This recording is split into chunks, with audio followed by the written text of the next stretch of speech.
আমরা জানি বর্তমানে বাংলাদেশের অর্থনৈতিক অবস্থা তথা পুরো বিশ্বেরই অর্থনৈতিক অবস্থা খারাপ, তারপরেও বাংলাদেশের অর্থনৈতিক অবস্থা আরও বেশি বাজে, কারণ পলিটিক্যাল একটা গভর্নমেন্ট চেঞ্জের কারণে আরও বেশি অবস্থার অবনতির দিকে এখন বাংলাদেশের গবেষণা।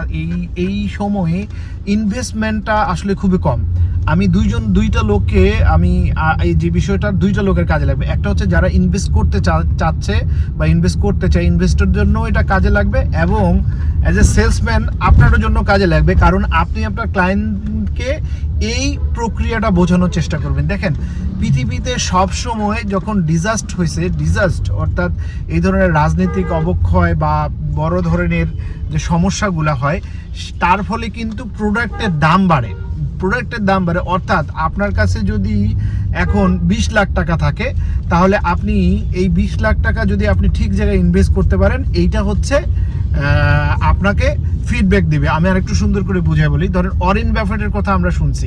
ওয়ারেন বাফেটের কথা অনুযায়ী ওয়ারেন বাফেট সেই সময়ে আপনার শেয়ার বাজারে ইনভেস্ট করতো যেই সময় শেয়ার বাজারে ধস নামতো, অর্থাৎ শেয়ার বাজারের দাম যখন সবচেয়ে কমে যাইতো সেই সময় ওয়ারেন বাফেট শেয়ার কিনতো, যার ফলে যখন পরিস্থিতি ভালো হতো তখন কিন্তু ধীরে ধীরে আপনার শেয়ারের দাম বাড়তো। অর্থাৎ আপনি ল্যান্ডের ক্ষেত্রে সেম জিনিস, যেহেতু রাজনৈতিক বা অর্থনৈতিক অবস্থা খুবই খারাপ, সেহেতু যারা ইনভেস্টর আছেন তাদের জন্য খুব উপযুক্ত সময় যে আপনি এই সময়ে সকল কোম্পানি সকল জায়গায় আপনি একটু চিপ রেটে জিনিসটা নিতে পারবেন, কারণ ব্যবসা যেহেতু পরিস্থিতি খারাপ, ব্যবসা যেহেতু হচ্ছে না, ওই কোম্পানিটা চাই মিনিমাম একটা রেটে জায়গাটা দিয়ে দেওয়ার জন্য। আর যারা সেলসম্যান আছেন, আপনারা এই ব্যাপারটাই একজন ক্লায়েন্টের মাথায় ঢুকাই দেন যে ভাই এই সময় তো আমাদের বেচা বিক্রি কম, এই সময় আমরা ক্লায়েন্ট কম পাচ্ছি, দেশের অবস্থিতি খারাপ, বড় বড় ইনভেস্টর নাই, ব্যবসায়ীরা হাওতাশ করছে, সো আপনি আসেন না, একটু মিনিমাম দামে আপনাকে দিয়ে দিব।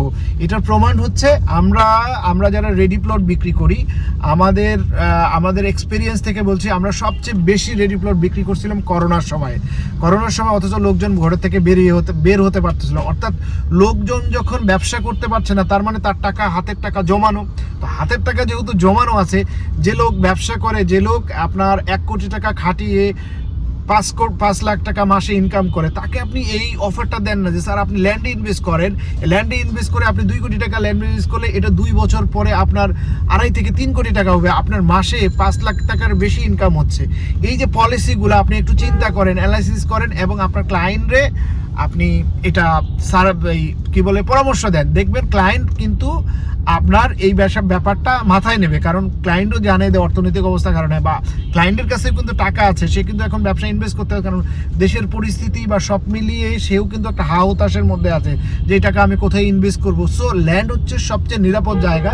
তো এটা অ্যাজ এ কাস্টমার হিসেবে আপনি নিজেও বুঝবেন যে এটা উপযুক্ত সময়, অ্যাজ এ সেলসম্যান হিসেবেও আপনাকে বুঝতে হবে যে এটা আপনি আপনার কাস্টমারকে যদি সুন্দরভাবে বোঝাতে পারেন, তাহলে এই সময় অনেক ইনভেস্টমেন্ট আসবে। ধন্যবাদ সবাইকে।